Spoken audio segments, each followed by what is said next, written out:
Awesome. Hey, I don't hear any echo either, by the way. So that's awesome.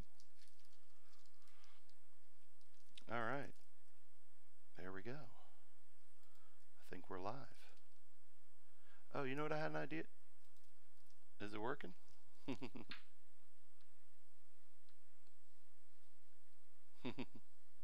Yay. Oh, awesome. Oh, right, because I'm on Periscope as well. So, good morning. Good morning. Sorry, I'm looking over at my other computer. Let me just take a look here.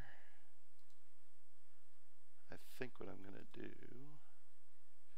actually, so that it's not just a big black screen, is add something else.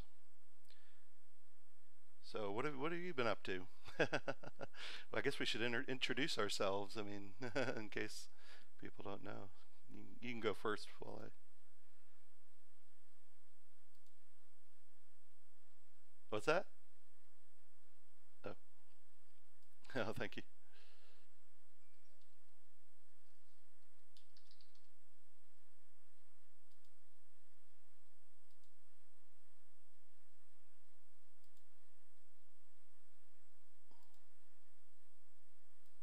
Alrighty.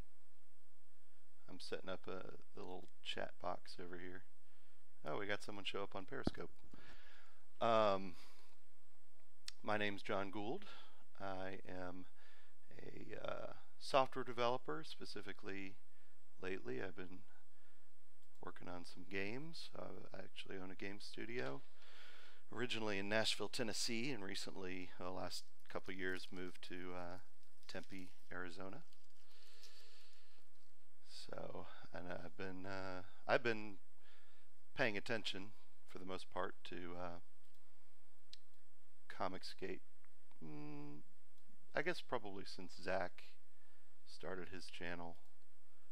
Let me get the cursor out of there. How long have you been sort of paying attention and kind of following what's going on?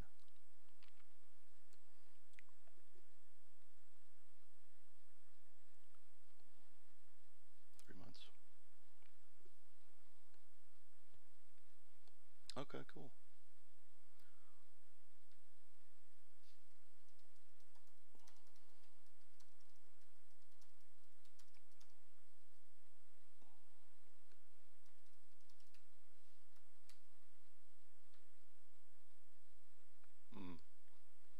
Definitely.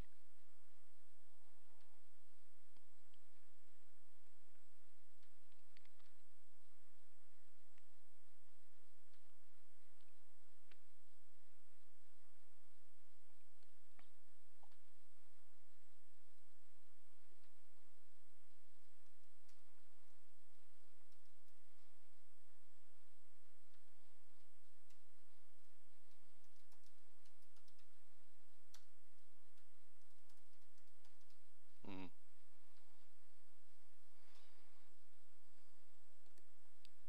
Yeah, no doubt. No doubt.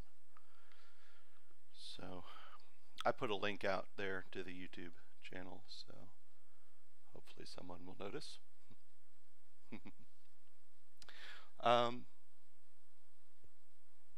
I didn't see anything yesterday. Hold on. Take that out of my mouth, I realize. Chewing on that would probably not sound very good on the stream. So I've been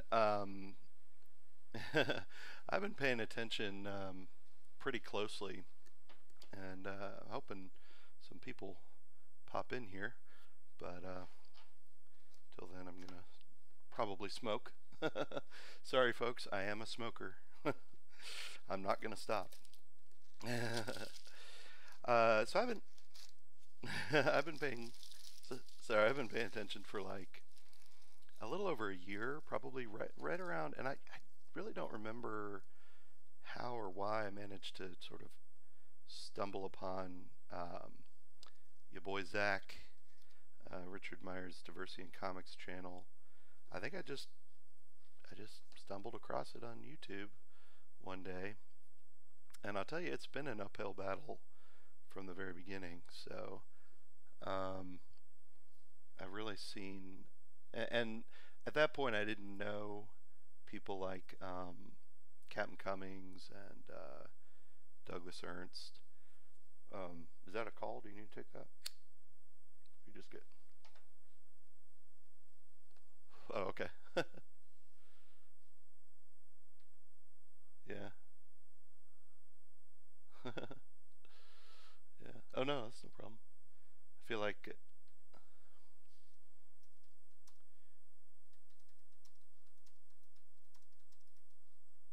Yeah.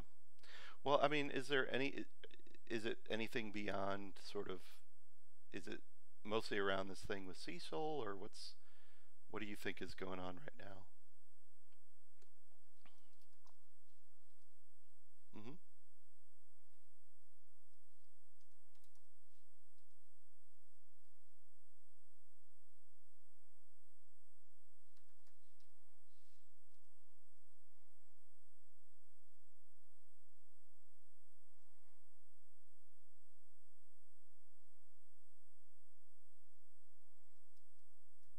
Yeah.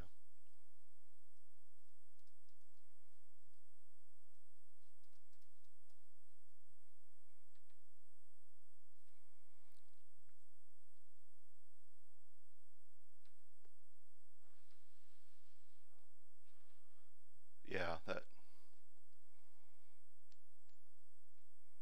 Yeah. That was terrible. Well, I don't know. I was. I don't. Maybe I missed some stuff yesterday. I kind of went to bed a little early, but oh, could only hear one person. Uh oh. That's not good. Which one of us can you hear? John or hold on one second. Let me check. Um, Let me add a. Hold on.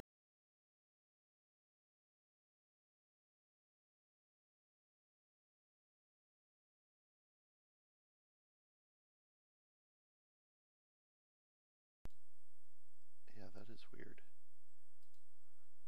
Well, this is Boomer Hour. So why don't you talk then for a while I figure this out?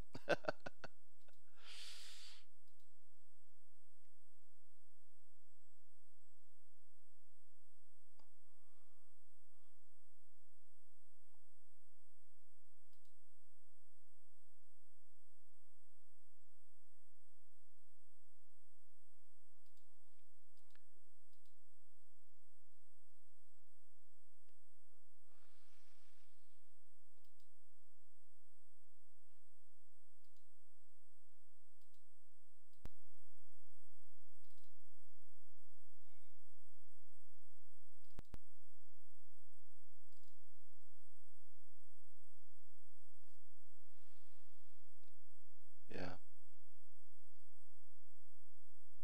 Mm-hmm.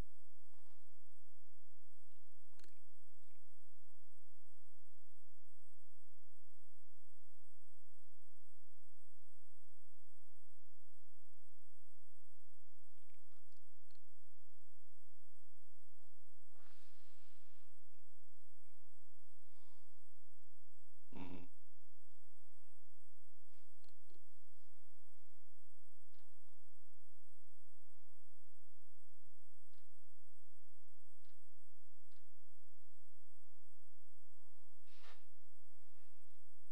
Yeah. That sounds great. Can real quick, can y'all hear me now? Hopefully. Just want to make sure everyone can. Let me turn. Yeah, let me turn the video or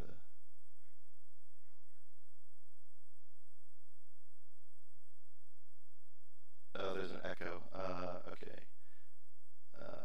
Gosh, I don't know why. Audio input device. How about now? Okay. Totally boomer. This is our first one, so there's going to be some technical difficulties. But let me see here.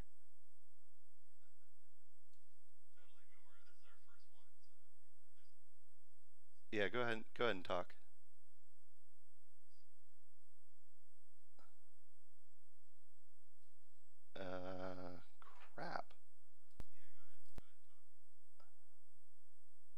it's switched to just you. Try now.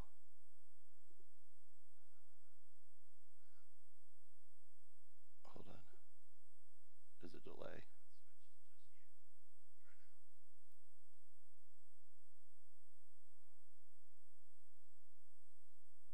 Oh, you can only hear me? Can you only hear me in the corner here? Maybe.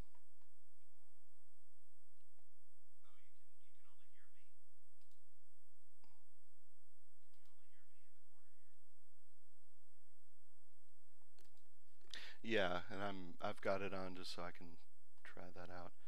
Video capture. Gosh darn it. Let me add. Um, oh, I bet I know. Let me see. I need to add a audio output capture.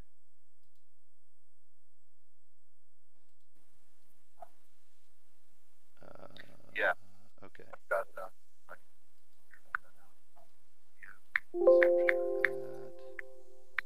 Okay. All right, go ahead and talk. Hello. There we go. I think that'll work. Let me just test it out real quick.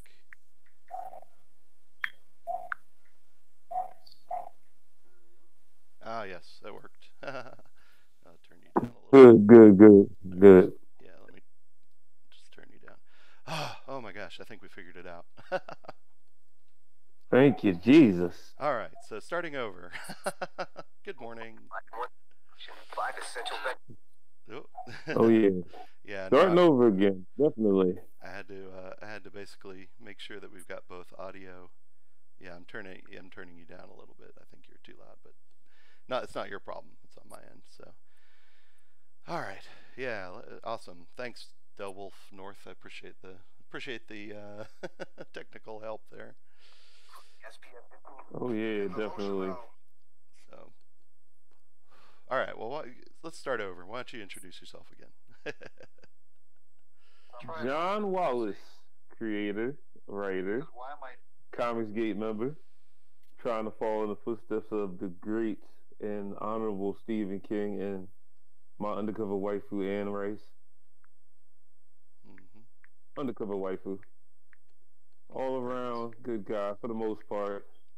I could be a butt wipe sometimes, but not too bad. Yeah, thanks a lot, Del Wolf. Um, Very good. Well, my name's John Gould. I've done a few videos on here, some video game stuff, but uh, I own a video game studio that started in Nashville, Tennessee, and recently moved out to Tempe, Arizona. And I've been following ComicsGate for a little over a year now. And I asked you this earlier, but how long have you been following stuff? Well, I've been keeping tabs on the ComicsGate thing since August. That's when I got wind of it. Yeah. That's when I got wind of it. Cool. Cool.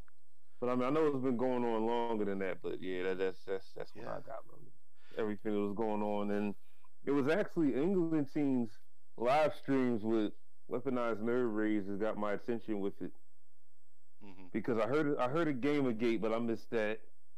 Yeah. I wasn't really involved in that, and when I heard about ComicsGate, the main thing I heard was SJW soyness and involved in storylines and people getting mad and virtue signaling and all that other good stuff. Yeah. Yeah. Well, I actually I started a software company back in 2003, but then started my game company right sort of at the height of Gamergate in 2005. I'm sorry, 2015, 2015. Um, and so I kind of got a crash course in what the heck was going on with Gamergate. But it was very different. I mean, it's really poorly. I mean, a lot of people compare the two and say, one is similar to the other. They're very not very similar. There's a lot of the same sorts of personalities involved, but they're very, very different. So it's just, I mean, they're different industries, and they both situations started differently. So like, yeah, they're extremely. So like, GamerGate really started with games journalists and a scandal involving essentially game developers, uh, sort of sort of a corruption web, I guess, of developers. Also, I'll just say paying journalists for good reviews. There are some other things going on, but basically getting in with certain journalists and getting, good reviews on bad games and that sort of thing, and then people essentially latched onto that, and that was it. It was just like, can we get some honest journalism here? And then of course all the usual suspects came out and just said, "Oh, you're harassing people," and blah blah blah, and which was all nonsense. But there's such a different industry, uh, because there's game development companies, and there's just hundreds of them all over the world, and it's a huge industry with a lot of competition. But there's a few journalists like Kotaku and some other, GameSpot and all that stuff, and so it was really focused on the journalists were pushing these agendas.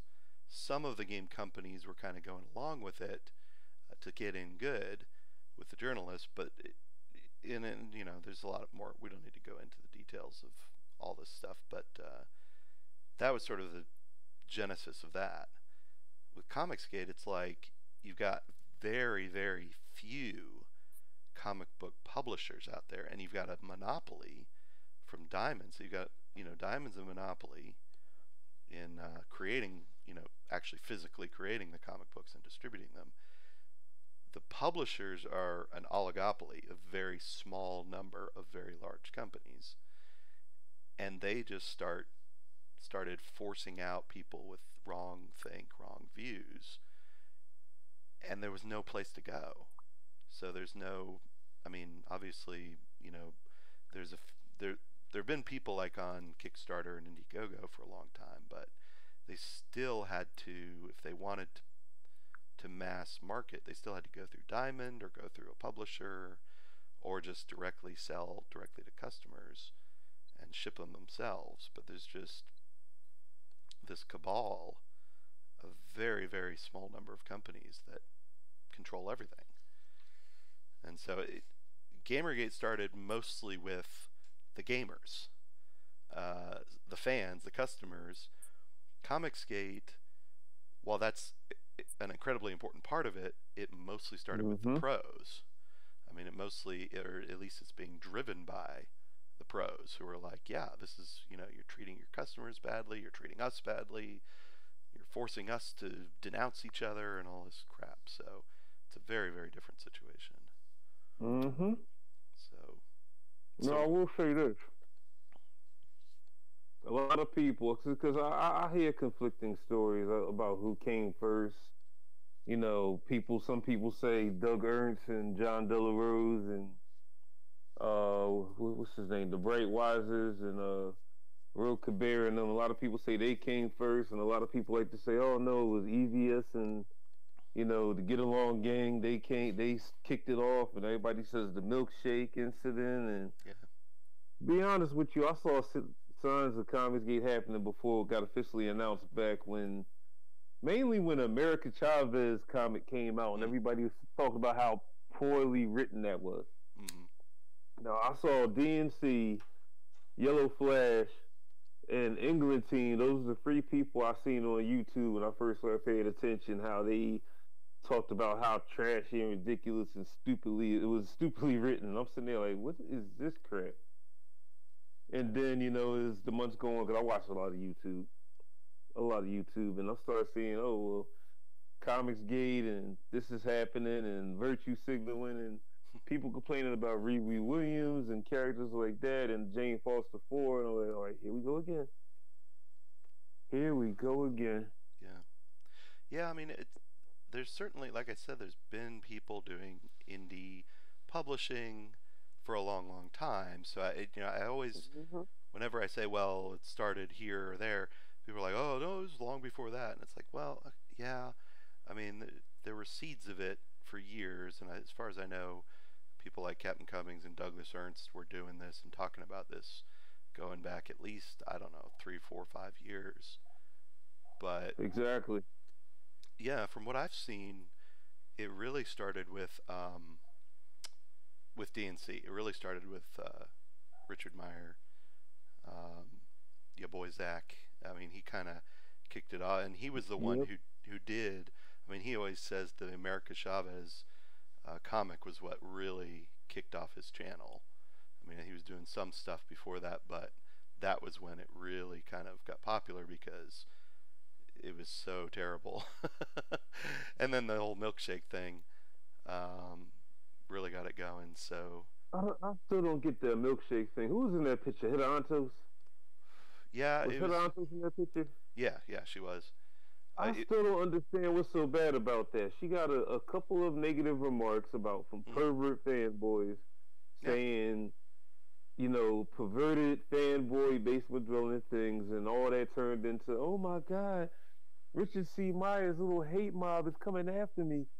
And it's sad because I got that same kind of treatment from Mags Visaggio herself. When I went to her deal. Now, see, I got teased by Edwin Boyette because of this. I actually read some of Kim and Kim, and Edwin Boyette just shook his head and said, "God bless you, brother." Like it's a sin to read anything from Max Visaggio. Like her writing is that bad.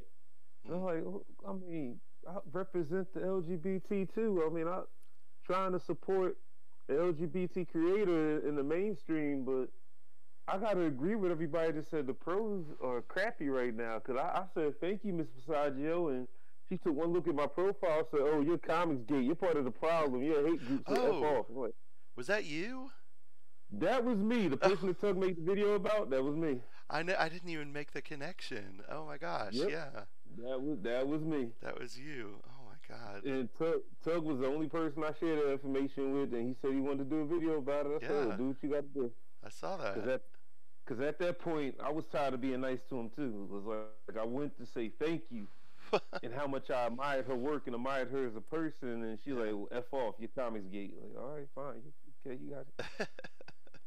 Oh my gosh, I'm so sorry. Oh god. No, you didn't do anything. Oh See, wow, you're I famous, only man. show, yeah.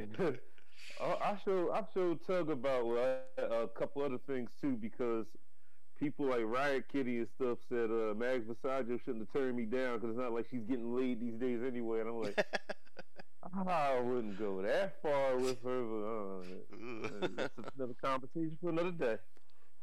That's Another funny. conversation for another day. Crazy. Yeah, it is crazy, but I mean, it goes to show you can't even say thank you to these people without getting cursed out. Like, oh, you hang with Richard C. Myers, so F off. Oh And I'm sitting jeez. there, I explained to her, I said, I don't know what Richard C. Myers' alleged troll army did to you, Miss Visaggio, but I had nothing to do with that. Yeah. And she's like, oh, but you wear ComicsGate on your sleeve. You're part of the problem anyway. I'm like, all right, okay. Well, so the milkshake thing was exactly what I think what you said. Basically, they just posted a picture of them going out, you know, having a fun time on their lunch break or whatever. They got probably hundreds and hundreds of comments saying, "Oh, that's great. You're so it's cute and that's awesome. I love Marvel. Blah blah blah." And they got like two or three little comments, little insults, and they couldn't just ignore that. So they latched on to like literally maybe three at the most people who were just being negative or saying something gross or were saying I'd hit that or something like that, Yeah, and they some went ballistic over that. yeah, weirdo fanboy stuff. They took it totally the wrong way. I mean, but you're on Yeah, Twitter. it's just You ignore it. you work for Marvel, and you gotta expect that you do have a lot of neck-bearded wizard basement dwellers that say perverted stuff like that. I mean, Yeah, that's why the term troll exists. You gotta ignore that stuff or block it or put and them on considering mute. it was like 1% of the comments that they got. It was just ridiculous. Exactly.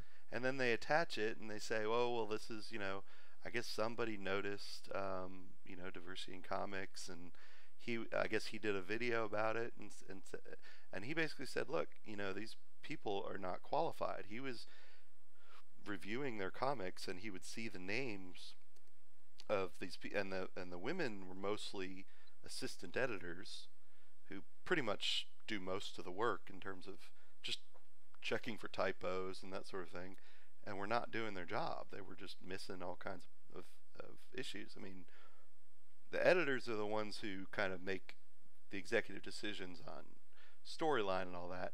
The assistant editors are just supposed to check for typos, right? Exactly.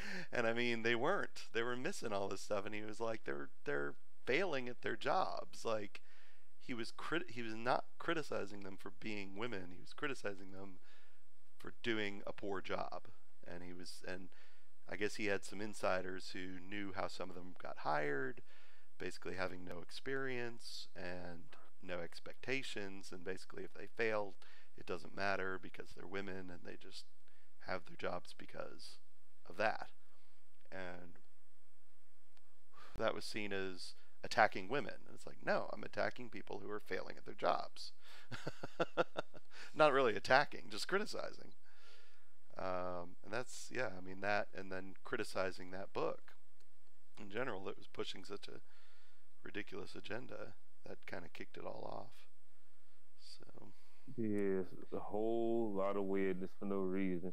yeah. And see, it's not the thing. They're not the only ones that's, screwing up at Marvel and or DC. I mean, you got people like, oh my God, like Dan Didio and Bendis and the rest of those weirdos. They let a lot of ridiculous things slide too. So it's not like it's a one-sided attack on females in comics, and then you got people like Gail Simone doing stuff like, I'm a Disney princess. You know what? Matter of fact, it was between Bendis breaking up Superman and Lois Lane and all the SJW-ness in Marvel. That's why I say, yeah, DC and Marvel is time to leave them alone. Yeah. So time to definitely leave them alone.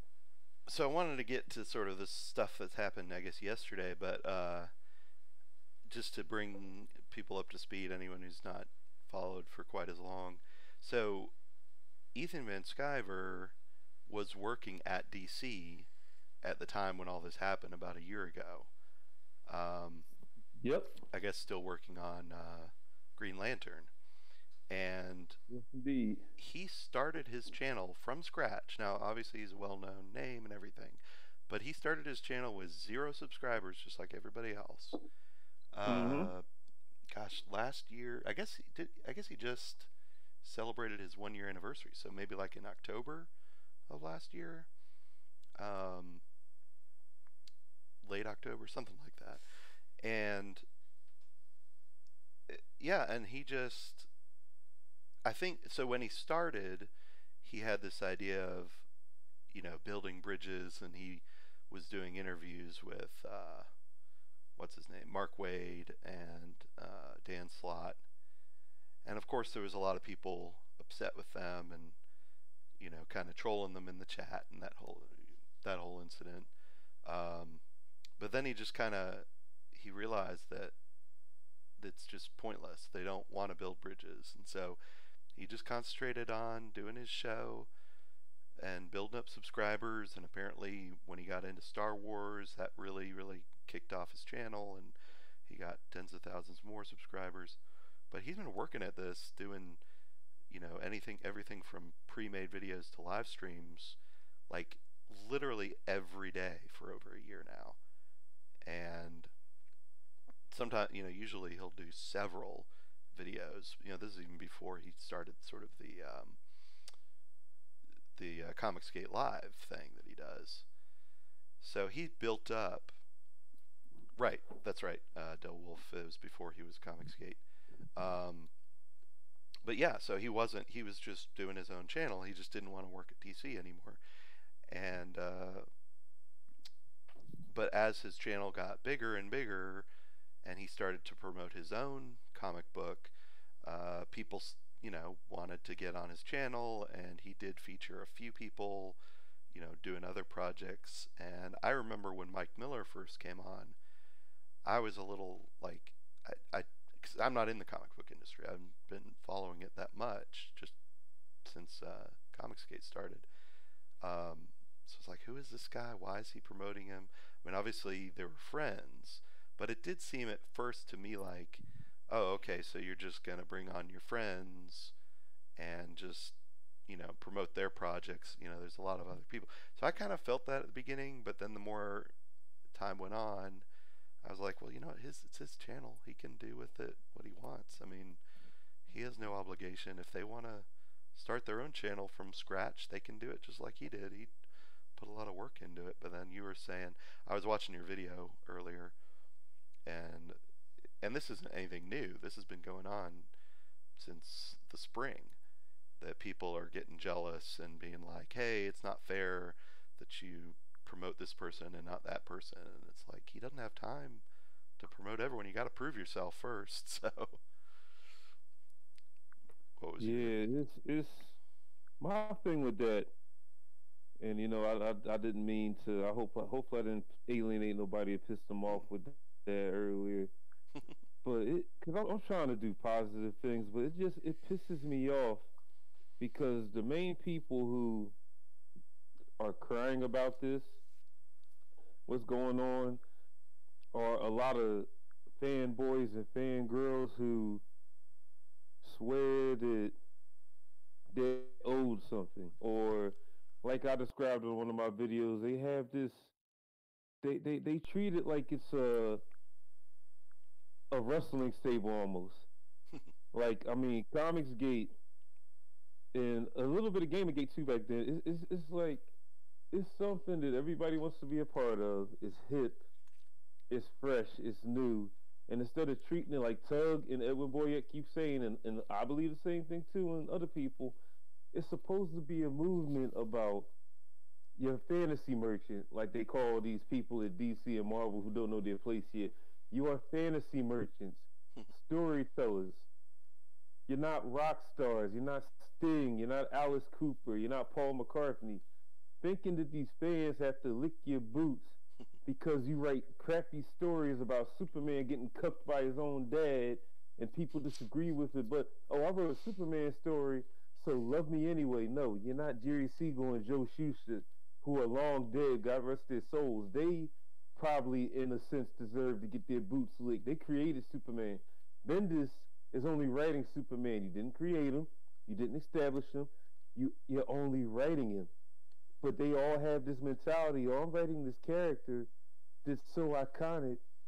I deserve to be worshipped like a goddess. Or I'm drawing this character, I deserve to be worshipped like, no, it doesn't work that way. And just like Tug and Edwin and other people say, it's about customer service. Just like me trying to build my channel and build up my Twitter and everything else involved with me. Like I tell people, I'm going to be open. I'm going to be honest. I'm not going to hide anything or be secretive. Or I'm trying to be as friendly with the people who like me and respect me as much as possible. Yeah. Because you got to make your customers happy if you want to be a fantasy merchant selling them stories that they could find anywhere else. A fantasy merchant. And the thing that some of these fans, how they act, their problem is they look at ComicsGate like a wrestling. It's sad that wrestling fans are smarter than comic book fans. They look at ComicsGate like it's a wrestling stable, something to be part of, something to sink their teeth into. And it's I want to belong. I want to be on the show. I want to hang with Ethan. I want to joke with Cecil. And it's not that they're trying to promote a book. They're trying to tell a story or sell a product, which basically most of the people on Ethan's show, yes, they laugh and joke and make fun of things and make fun of the Andons and make fun of Kathleen Kennedy or Wade and stuff like that. But at the same time, they're selling books. And you got people, and I've seen it on Twitter, I've seen it in the comment section, you got people, oh, I just want to go on the show and joke with them. Are you selling a book? No, I just want to have fun and joke and make fun of people with them. It doesn't work that way. Well, You know, one of my it's free to go ahead, create I'm sorry. your own YouTube channel. It's not that hard. Mm-hmm. Go ahead. Mm-hmm. And the funny thing about that is, and like I said in one of my last videos, go to school, get some writing abilities under your belt, do some drawing tutorials, learn how to draw, or do what Cecil's doing, learn how to be extremely funny, and maybe Ethan will take notice of you. Maybe somebody else bigger than Ethan will take notice of you, and you'll be on somebody's YouTube show. You'll have people backing you. You have people wanting to hang with you and invite you into hangouts and do live streams. I mean, people, they got to think about it like this. Instead of relying on Ethan and Marilyn and Mike Miller, which is not the end all be all of YouTube, and it's not a diss to the ComicsGate leaders, Tug's channel is not the end all be all. Look at Maximilian Dude, for example. Not ComicsGate, not a comic book fan that we know of, but a huge video game player. Maximilian Dude, sometimes, he will get flown to Capcom. He'll get flown to Namco. He'll get flown to all these other video game companies because he reviews video games and talks about them on his live streams, on his channel, and he's made hundreds of thousands of dollars doing that. But he doesn't let any average Joe on his channel. He built up his own platform. Coefficient, another gamer, built up his channel. Somebody like Tyrone Magnus, not a gamer, not a comic book guy, but he reviews trailers, he reviews pop culture stuff, and he's one of the richest people on YouTube. You got Marky Pyler, who does whatever the hell he wants, and he's entertaining.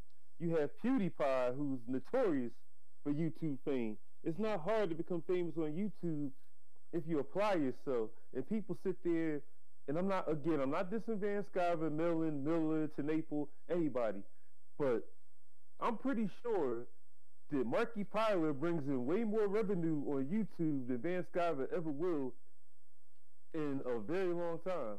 I'm pretty sure PewDiePie brings in way more revenue than Van Sciver will in a long time on YouTube because the things they do. They're entertaining. Yeah. It's not that hard to be entertaining. And all these people, all these fanboys on Twitter and to Naples DMs and Edwin's DMs and Van Sciver's DMs talking about some, oh, I want to be on the show. It's not fair, blah, blah, blah. Where's your YouTube channel? Where's your Facebook page where you're making jokes and making funny videos? Where's your Twitch channel where you're being entertaining and you have 1,000 or so people watching you? You got to be entertaining and engaging and be willing to make jokes and sometimes be willing to embarrass yourself to make people laugh in order to get the attention of the people. Now, I doubt it will happen, but if Marky Pyler came to Van Sciver and said, yo, I want to be on one of your live streams, Marky Pyler most likely will be on Van Sciver's live stream because it's Marky freaking Pyler. Now, average Joe Smo from Twitter with a picture of Goku and the YouTube header of Mickey Mouse is not going to be on Van Sciver's show because who are you? What have you done funny? Where's your YouTube channel? And how many followers could sit there and vouch for you to say that you're a funny guy? Yeah. Marky Pyler, Joe Schmo with a Goku avatar. Of course Van Sciver's going to let Marky Pyler on his show because it's Marky Pyler because he's famous. So, and people don't understand that, and it pisses me off that people can't get that through their heads. I just like hanging out in the chat. And Exactly. I mean, if you want to do a super chat, I mean, well, Tug doesn't even make you do that. I mean, he'll read just about anything, especially if you put his name in it. Exactly. And like EBS, obviously, he's got a hell of a lot more people watching, but you do a $2 super chat and he'll read it. And how many? Go ahead. I'm sorry. I was gonna say, if you have a question, he'll answer it. If you have a witty comment, I mean, if you're funny, they'll laugh. I mean, I think most of these guys recognize my name just from being in the chat, and I've never once asked to be on their channel.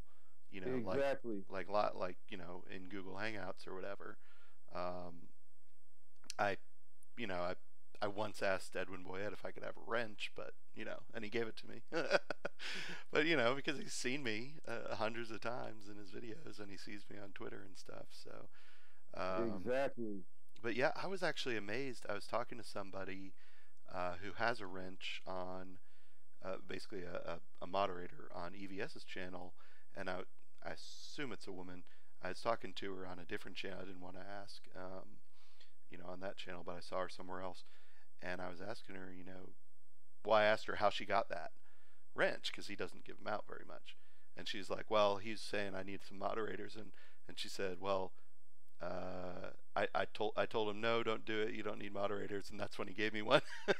So it was like, yeah, people. I'm sure there were plenty of people asking for it, and of course they're not the ones who he's going to give it to. So I've noticed that too. I noticed some Joe Schmoes, that's what we're gonna call them, Joe Schmoes and James Schmoes, that out of nowhere, oh yeah, it'd be nice if you made me moderator. And a lot of those cats just want to be moderators so they could kick other people out that they may be jealous of, or that may be starting more intelligent conversations than they are, or they just want to be trolls. You got a lot of people who want to be trolls too, want to be moderators, Yeah, so they could ban people, kick them out, or delete their comments for no freaking reason. yeah, And yeah. that's not fair either. Well, the other thing she told me was that, and I didn't know, I had no idea. This is kind of the first I'd heard of this. Was that she's like, well, you wouldn't believe some of the stuff I've seen on there. I'm like, well, what do you mean? I don't, like I said, I'm a moderator on like Tug's channel and Edwin Boyette. I don't see anything other than what other people see. She's like, oh, people contact me to try and get me on the get them on the stream and stuff. I'm like, and she's like, I have no connection. It's just like I can't. Why are they asking me, and why are they asking anyone? So it's like, get noticed. Exactly what I said, and that's why I reached. That's another reason I reached out to you. I reached out to what's his to Custom Song Maker. I reached out to Riot Kitty because these are names. Darth Bobcat, but I don't know what he's doing. I reached out to Bagel Goose because Yeah, these are people who keep doing super chats. These are people yeah. who are basically YouTube famous without being YouTube famous because they're always in the chats. People are always talking Hmm. about him. People, Midnight Cheering TV, he has his own YouTube channel, and Oh yeah. he's he streams with Cecil, but that's only because he shows his face all the time. Hmm. He, Well, he and shows his face. honestly, I mean, Go ahead. I'd be overjoyed if we could kind of eventually turn this into sort of the, I guess, the B channel of ComicsGate Live. And all those guys are welcome to, as far as I'm concerned, welcome to join us on this. I mean, you and I are going to be doing this hopefully every day, and Yeah, and I mean, I got if no they want to problem join, doing that. yeah. That's what I wanted to do too because I mean, I pre just like EVS said it after a while, but he said it, and a Hmm. lot of people listen to him because he's their Uncle E. But I've been saying this Yeah. because it's only true. You have to build up your own platform. You have to be entertaining. You have to be somebody enjoyable. You have to be able to be bussed on. You have to be able to be talked about because let's just say, for example, you end up on a live stream with Cecil and all these other funny people. What if Cecil starts busting on you? You can't be one of those people take it personally or you feel you're being embarrassed and you want to throw a temper tantrum on the live stream with EVS because they're probably going to eject you in a very funny and embarrassing way, and then you're not going to be allowed back on, and then the story of you will be you got invited on one of the big ComicsGate players channels to live stream with them. Somebody says something you didn't like, you act like a total douche, you got ejected into the ether like a douche, like the douche that you are, and now everybody's laughing at you and making fun of you and poking fun at you. Why would you want to do that to yourself? Yeah. I mean, if you can't take a part of it, be live streaming and being a personality, you got to be able to take a joke. People are going to talk about you in the comments. People are going to bust on you that you're streaming with. People are going to make fun of you, especially if you're streaming with Cecil and he's got a bunch of alcohol in him. If he decides to bust on you, what can he take it? Laugh at it. Just like how Cecil, God bless him. I feel sorry what they didn't doing to Cecil. Cecil said if he ever came down to it and Nurkic wanted to talk crap about him. Now, for what I hear, Nurkic is a famous comedian of sorts, and Nurkic is one of his stage names. And Cecil said if it came down to it, and he got into like a comedian type battle with Nurkic, he Yeah. said the only thing Nurkic can say about me is I'm fat, I'm broke, and he could call me the F word for gay people. That's it. Other than that, like I'll destroy Nurkic in a busting battle. And Cecil probably could. I mean, you never know. He probably could. But that's Yeah. the whole thing. If you can't take being talked about or made fun of, like how Cecil always makes fun of Doug and everybody laughs, and he can imitate Doug's voice perfectly with the smugglers. Yeah. Like that heavy. I love Doug TenNapel, but every time I hear smugglers, it's like, oh, I can't help but to laugh because it's funny. And if you can't take that kind of abuse, then why try to be on a live stream Yeah. and have fun and joke with people? It's like when they made fun of the Andens. Like, and then he invited the Andens on his show to confront them face to face, and it's like, no, we're not coming on. Because you know you'll get torn apart and eaten alive. But you got to be willing to take that. He invited who? Remember the British couple that was attacking EVS, the Andens? No, The I crazy missed British that. couple? Yeah, that's their last names, Okay. the Andens. Uh-huh. Yeah, he invited them to come onto the live stream, but they knew better because they would get destroyed and eaten alive. Yeah, I'm sure. Yeah, You gotta be willing to take that punishment. I could go on. I mean, it'd probably be a long time coming. I could go on EVS's show with all the regular players and get busted on. I wouldn't care. Go ahead. yeah. Matter of fact, in some of my videos, I gave people ammo. I have a YouTube, I have a Twitter, I have a FetLife account. And if anybody know what FetLife is, it's the BDSM. It's like the BDSM version of Facebook. So if you want something to laugh at, if you want some ammo against me, go be my guest. I put my name out there. Go find my FetLife account with all my dirty little nasty pictures, and I want to see and that. laugh all you want to. What's it called? FetLife. How do you It's a spell that? BDSM. It's like FETLIFE, one word. Oh, that's It's cool. like the BDSM version of Facebook. Huh. There's a lot of perverts on there. A lot of perverts and weirdos. Are you into BDSM?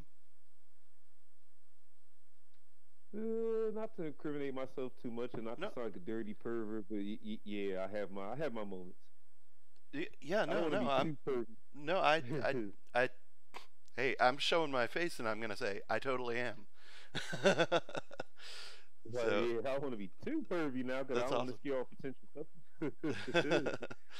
Yeah. And No, I'm trying to write a children's book one day. Okay. Too, I know that's probably gonna come up like. I don't mind like, talking about it. It doesn't embarrass me at all. It's as long as it doesn't make you squeamish, that's good. No, it's personal choice, and I am straight, but you know my girlfriend's bisexual, and she's into that Good for stuff, her. and you know we can I don't know, we can get into it in perhaps a future stream. We don't have to do it on the first day.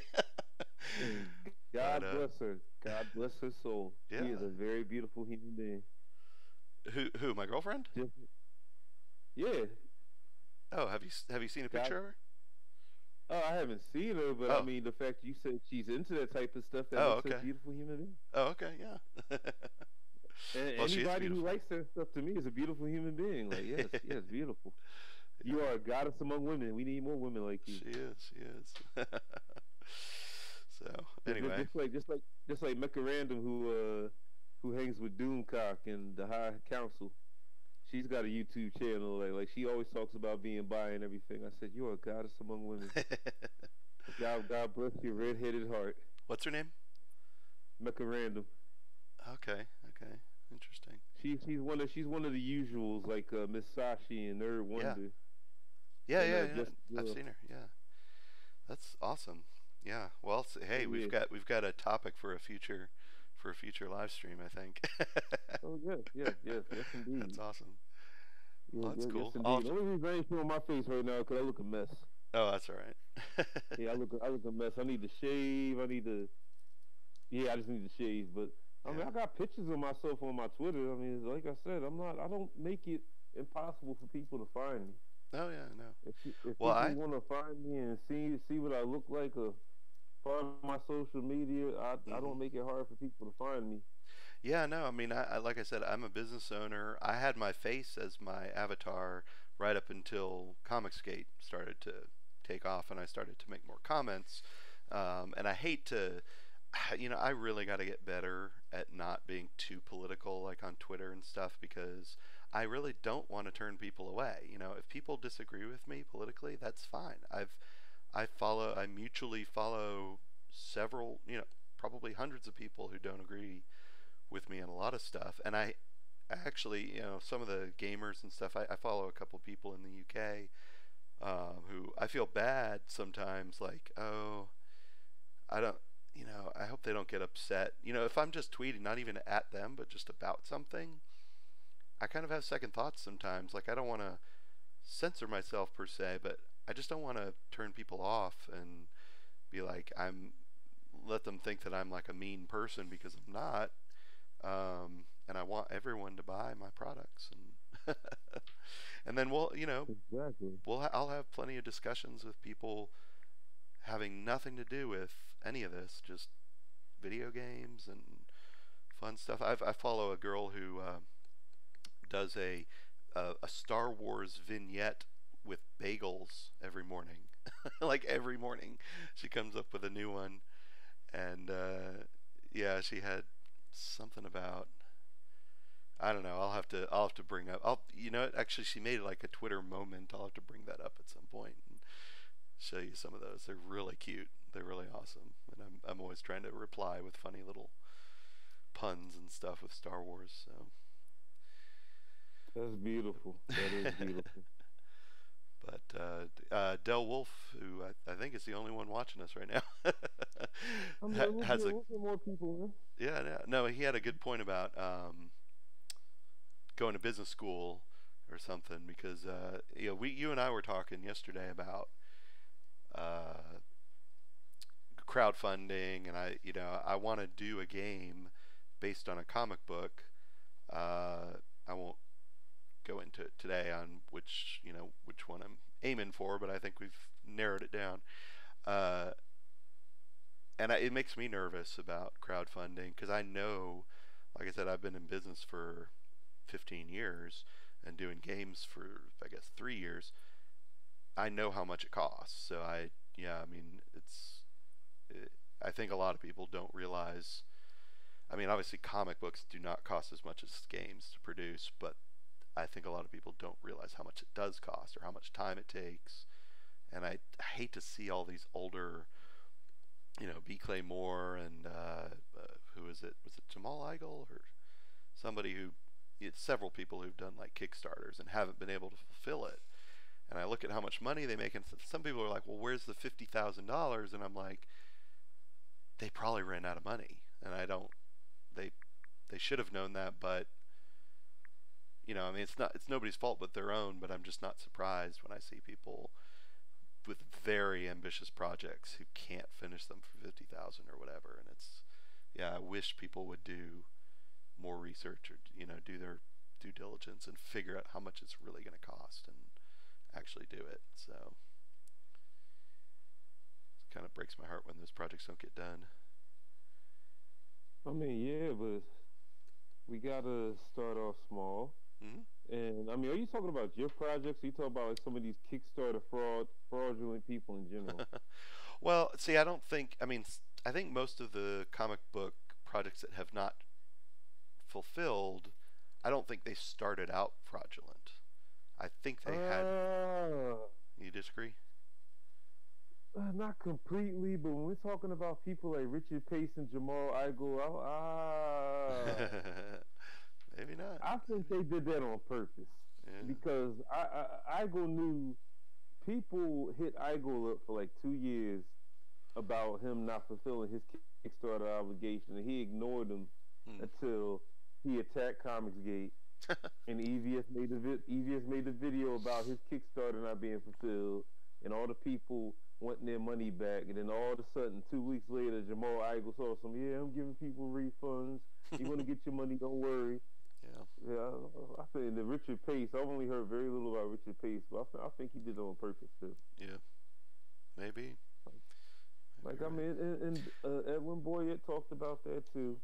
about the constant people hitting people up in the DMs trying to get on certain shows, and he said to a few people, I don't like letting just everybody on the show because you might have somebody who might just come on anybody's show. Let's say EVS' show, for lack of better examples.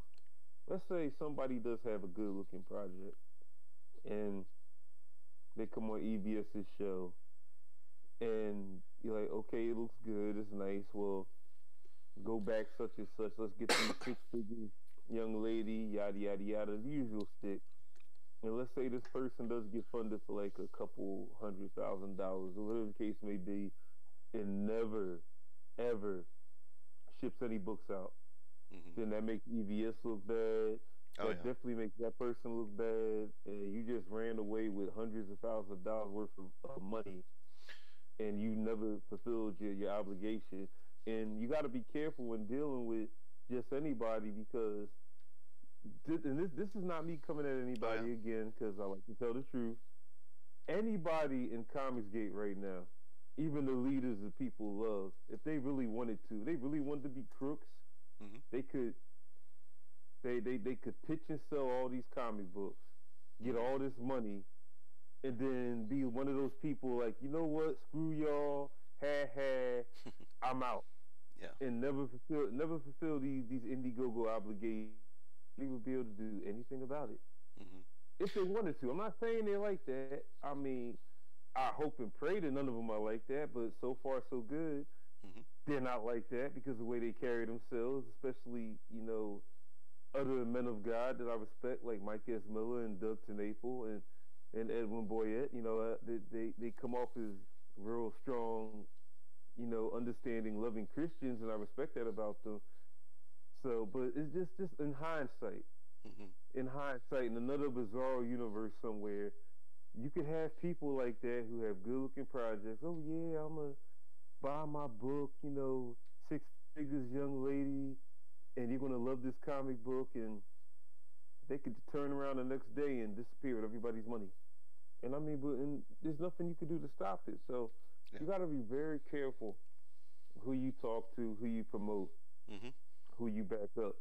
That's why I said when I do my novel, I wanted to avoid Indiegogo or attempt to avoid crowdfunding before I think about crowdfunding as a last resort, because anything could go wrong. And it might not just be the fact that you cheated people out of a project. I mean, you could have a medical emergency, a family emergency. God forbid your house burns down. God forbid, you have a terrible accident, then you're paralyzed like Christopher Reeve and you can't write no more, or something crazy like that. And then you can't fulfill your obligations, and then you're like a complete and total jerk. So that's why I tell people, if you're going to be a creator, if you're going to be a writer, artist, be like Model 316 and make action figures and coins and statues, or whatever you're doing, tread slowly, tread lightly, talk about your project, but also make sure that your project is 99.9% foolproof before you start asking for money for crowdfunding. I'm not going to say 100% foolproof, because nothing's 100% foolproof. But if it's 99% foolproof, even 98% foolproof, make sure it's like 98% foolproof before you go start with your hand out asking for money. Because if you don't deliver, if you talk a big game, like, I got the next Captain America, you're going to love it, or I got the next Superman, you're going to love it, you're going to want to buy this, don't want to miss it, and then when that day comes, you don't deliver, God help you. That's true. Now, one of the projects I backed was Stardust by Nasser, and that was actually the first comic that... What's that? I'm listening. Go ahead. After you're done, I got a story about that. Go ahead. Okay. Well, it was the first one that I actually received. So I mean, he got $15,505, and he did it. I mean, he fulfilled it faster than anyone. Like, it wasn't the first project I backed, but it is the first one I've actually received. It's the only one I've received. So, I mean, he did an excellent job with actually just, regardless of what you think of his comic, he did what he said he was going to do, and I got it. So it was I haven't read Stardust, so I'm not laughing at NASA's work.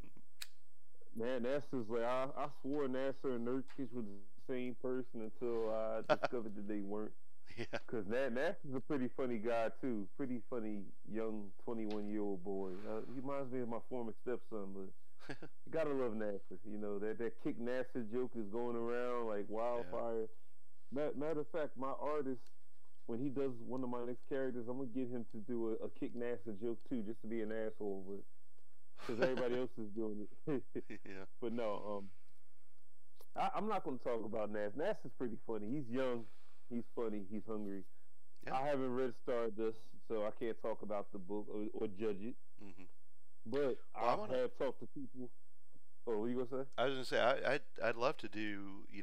I know Tug and Edwin tend to review terrible books on their live stream. I if it's okay with him, I'm guessing it would be. Terrible. Yeah. I'm mad you said terrible. Well, yeah, they're reviewing Marvel books all the time. I'd love to review, Stardust live and go through it and stuff like that. And I actually have issues 0 through 6, I want to say, maybe 5 of Cyberfrog as well. I'd love to go through that and see what a good comic book looks like. Cyberfrog. Yeah. Well, my little brother likes to call Battletoads Light. Yeah. I would never say that to a man's conversation. But no, he's heard it. My little brother said that one day. He said, Cyberfrog. You mean Battletoads? I said, no, Cyberfrog. He looked at it, he said, yo, man, it's dollar store Battletoads. Stop playing with me. I said, yo, stop it. Stop talking about that man work like that. That's his baby. Stop talking about that man baby like that. So my brother's an asshole too. Like, he can't. The one reason why my brother, I love him to death, why he didn't get involved with GamerGate or ComicsGate, he said, yo, I got a mouth. Everybody gonna hate me. I said, okay, NASA has a mouth, Nurkic has a mouth. He's like, no. I don't care if you anti-ComicsGate or ComicsGate. If I see something to make fun of, I'm gonna make fun of you. I don't care how mad you get. I said, yeah, stay away. Yeah, probably. Just stay away. Because you make a lot of enemies. There's some egos. So, yeah, that kind of reminded me that I wanted to ask you or talk to you about. I wasn't offended by your video, by the way. I mean, I thought it was very good. And maybe you can go into more of what happened, I guess, yesterday. But the one thing I'll disagree with is, and obviously it's your decision as far as the way you want to go. But as far as Gamergate, like the hashtag and the movement is concerned, there was some talk, I guess, earlier in the week about dropping that. But here's the problem. They're not going to drop it. The anti-comic skaters are always going to use that. Oh, and you might as well, I mean, the way I look at it is it's free advertising. Yeah, they're attacking you and all that stuff, but at the same time, it's a popular movement, and no matter, they're always going to call us names. So might as well, the way I look at it, strap them up to the plow and let them plow you up some money, and let them make us money. So I'm not in comics, but I'm still going to be doing some projects related to it, and I'm all for using.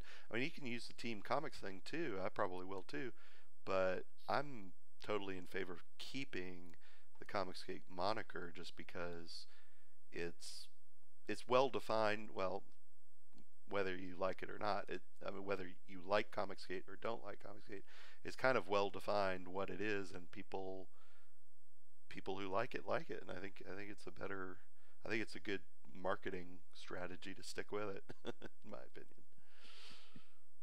I mean, it is. It is. The only reason I said it was dead because I was actually shadowing with England team and his band of merry men said, and the only reason I say it's dead because you have people using it for all the wrong reasons.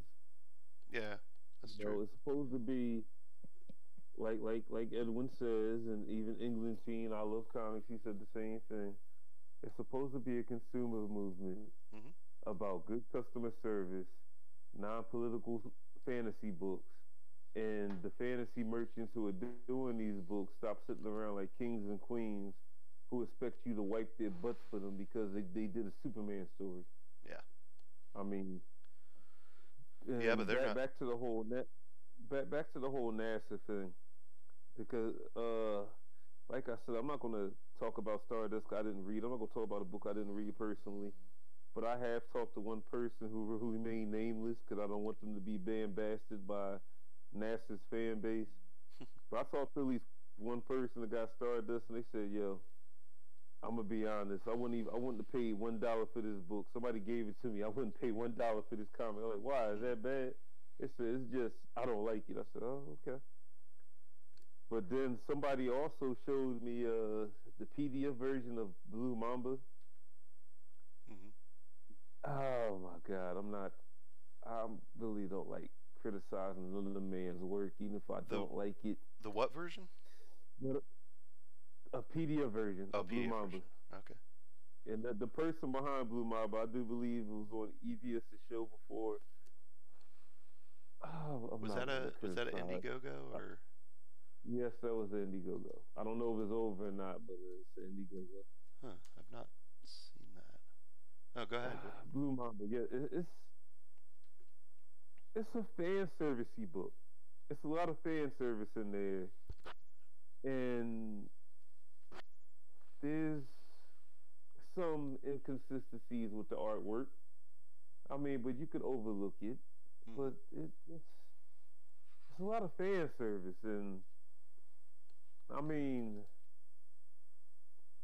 if I was gonna be an asshole, and I try not to be, and I'm trying not to criticize other people's work, this fan service is a point where it looks like it was made just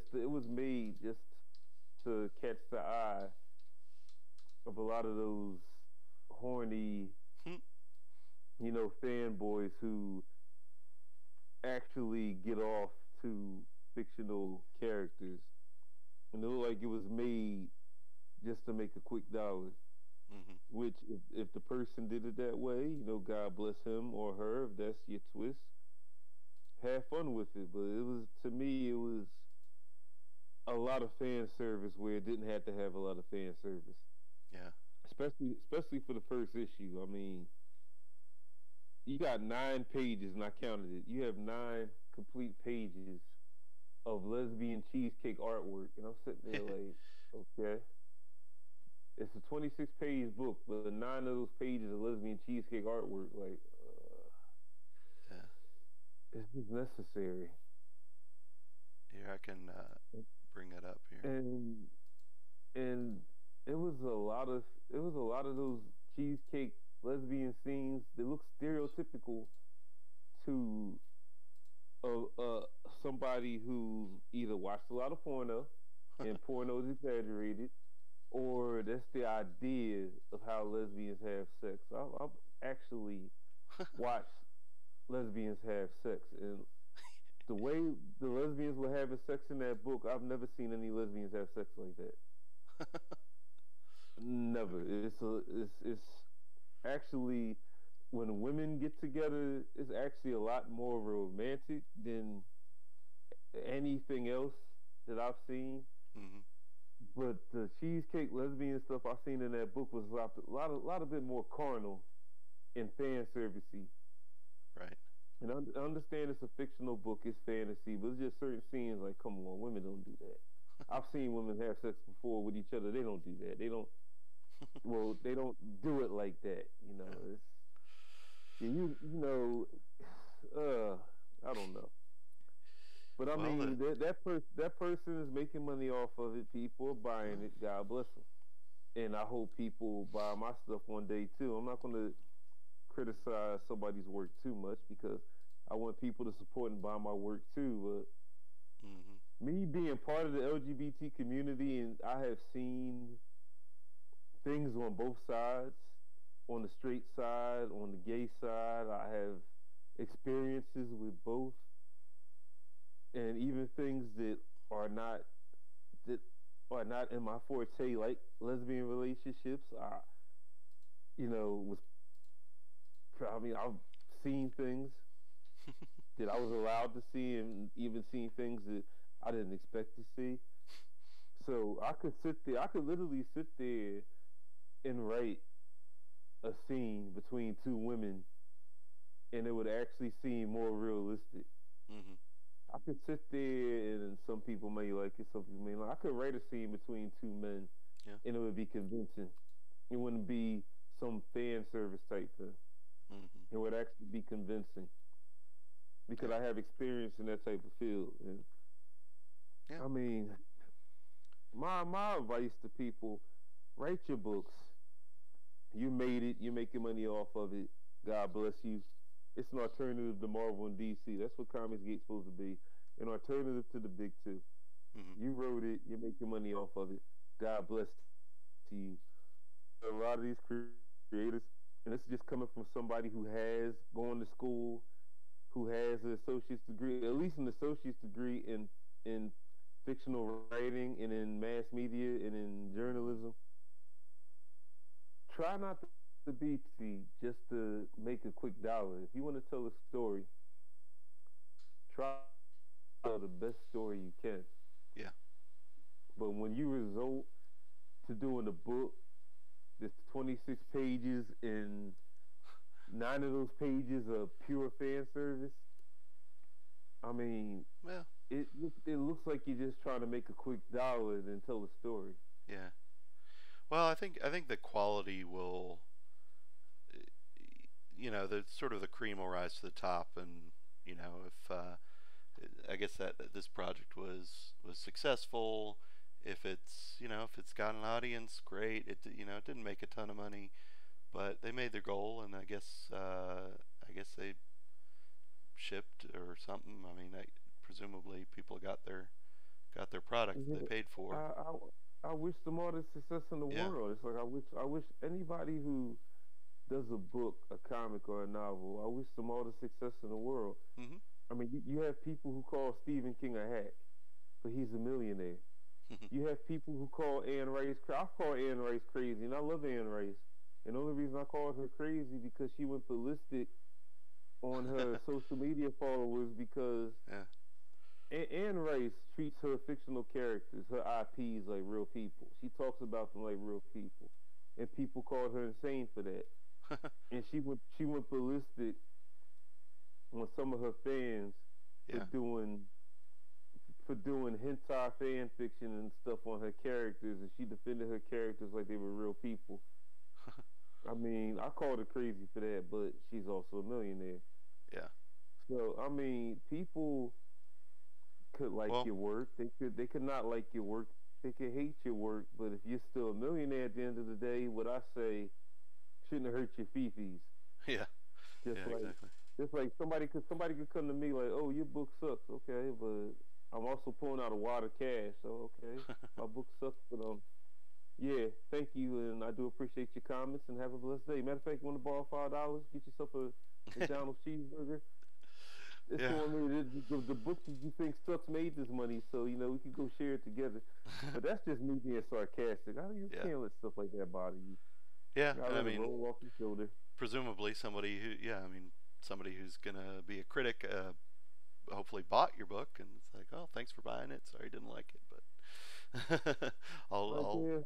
and if you I'll, got I'll, I'll, I'll try better next time. yeah, Not yeah. not going Right, exactly. Well, and I I'll try saw, better next time. I guess a couple months ago, there was some, they were trying to turn the tables on Richard Meyer and criticize his Jawbreaker stuff, or maybe it was Iron Sights or both. Um, and there were tweets about it where it was just like, this is terrible, and they just, I mean, that's pretty much all they said was, are you kidding me? And it's like, okay, obviously they can do that if they want, but the difference when Zach does a video where he criticizes a comic book, he explains why. He doesn't just show the picture and be like, "Oh, this is terrible." He's really good at going in depth and pointing out.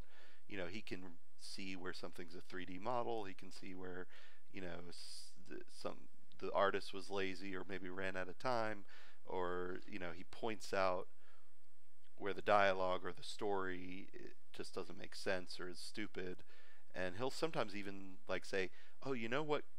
This could have been fixed by doing this." I mean, he offers actual valid criticism. Even like Riri Williams, he was like, "You know what? She would have made a great villain. She would make a great villain." It's like that's how you fix that character. And he gave this whole big story arc of here's how you could turn her into a villain and she'd be great. Um, but just like saying, "Oh, this is shit." It's like, okay, well, that's that's not really being a valid critic. I mean, yeah, you can feel like it's shit or whatever, but it's not very helpful. I'm sure that any good artist or comic book creator who puts something out like this, I think what you just gave was a perfectly valid criticism, and hopefully they'll take that stuff to heart. I don't want them to take it to heart and get all up in their fee-fees, because I wouldn't get all of my fee-fees if somebody said my character suck or my story suck. And the reason I'm not doing a comic book, and I've explained this, I want to do novels because, one, I'm aiming for the Stephen King Anne Rice money, while others are aiming for EVS John Millen and Mike S. Miller money. Have fun with that. I'm trying to aim for $100,000 all you want to. You think that's all you're worth? Go for it. Have fun. I'm aiming for villas in Rome and houses in Italy, Yeah. and people making movies after movies after movies about my stuff even after I'm dead. Hmm. I'm aiming for that. So I mean, Well, to each their own. yeah. I But mean, my whole thing is I'm real. I'm wordy. I'm real descriptive.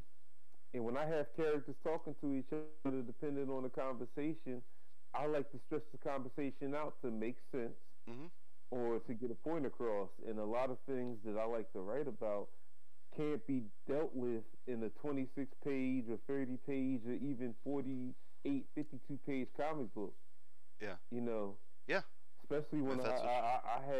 especially when I have characters that have chemistry with each other, and I make it so they have chemistry with each other, and they're going to be sitting there having a conversation about something relative to the story, or they're going to be sitting there telling a joke or being sarcastic or being a complete and total asshole or inspirational, and you can't put all that in the space of a couple of panels Yeah. without the whole comic book being what they like to make fun of, a slice of life book with a whole lot of talking and no action.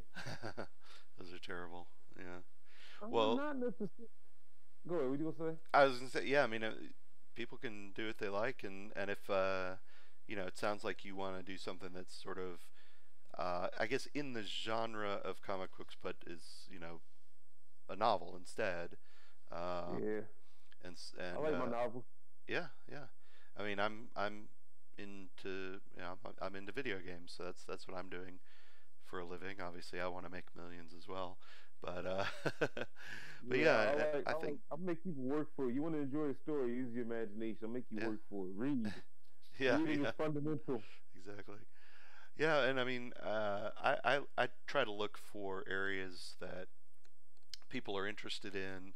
When I started my company, my the I guess the director, I had a director of the studio who was really pushing for doing an original IP, and we didn't really, unfortunately, have an idea at the time. And she was like just adamant about doing it, and I was just like, let's do something a bit more. Let's do something smarter. Let's look for an existing IP and see if we can do a video game on it. And we ended up getting a contract with Wizards of the Coast on in Dungeons and Dragons. Now that ended up being a disaster. I'm sorry to hear that. But that said, I am looking for, like I said, it's hey, I'll be the first to admit I'm trying to latch on because number one, because I like comic books and I like the characters and I like the people involved, but also because I think that it would be a moneymaker to make a video game based on one of these popular IPs, Mm-hmm. and they've already got this huge audience, but you know, I gotta convince people that I'm for real as well. So Mm-hmm. I have no interest. I've never had an interest of going into comics. I don't have an interest in going into the comic book industry, but I love the topic, and I love, you know, I love ComicsGate, and so that's Oh yeah. why I'm here to talk about it. Oh yeah, just make sure if you ever do a Blue Mamba game, it's got to be So rated M. You know, it might definitely. not even get past the, it might not even get past the ESRB rating system because there's so much stuff in that. So yeah, Hmm. they might want to take that to Japan. Japan may do it, and it end up being Interesting. like a Japan only game, just like Dead or Alive Extreme Beach Volleyball 3. You'll never see American Shores because there's so much sex. Like Yeah. no, Well, but the game doesn't. I mean, if there's action too, the game doesn't have to get into that. it could be a mini game, just like Kratos in the God of War. Sex could be a mini game. Yeah. You can Yeah, you can always expand. You can expand the mythology, and you know. yeah, it could be a mini game. I mean, that's a good idea, actually. Yeah. No, but actually, when you were in the middle of talking, I was when I was talking about being worthy and I want to make people work for stuff and reading is fundamental. Right then and there, see, that's how my mind works. Right then and there, I thought of a really funny scene that I'm gonna end up putting in my book right there. Like reading is fundamental. Involve, involving three characters. Yeah. Hmm. Interesting. well, well, I'm gonna be reading a comic book, and her sister gonna slap it out her head and give her a novel. Like reading is fundamental. And then somebody else gonna come behind and take the novel and hand her a Bible, and then nod and walk away. Then her hands gonna Jeez. start sizzling. Like, why are my hands burning? That old joke about, I find it funny. I'm sorry, some people find it funny. That old joke about, oh, I've done too many sins. If I touch the Bible, I'm gonna catch fire. Oh yeah. I don't know. It'll probably be funny when I write it down, but Yeah. I sit back all day and figure stuff like that, like little funny stuff like I could put in there. Somebody will find it funny besides me. They'll find it funny. Yeah. I'm They sure. they, they, they, they will. Cause I got away with stuff like that. See, Yeah. I like to make people use their imagination, like Mhm. and then when I write stuff, I don't think of it in comic book format. When I write stuff, I think of it in movie format. Like, can this scene be successfully done in the movie? Yeah. Could it be successfully done in a TV show? You know, Hmm.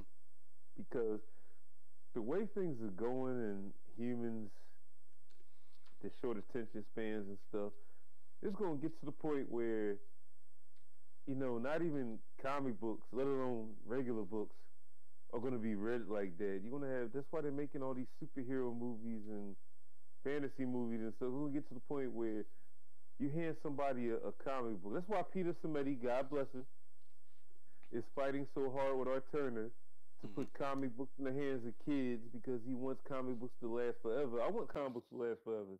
I want novels to last. I want libraries are MOC. A lot of not to change the subject, but I thought I had to talk about this.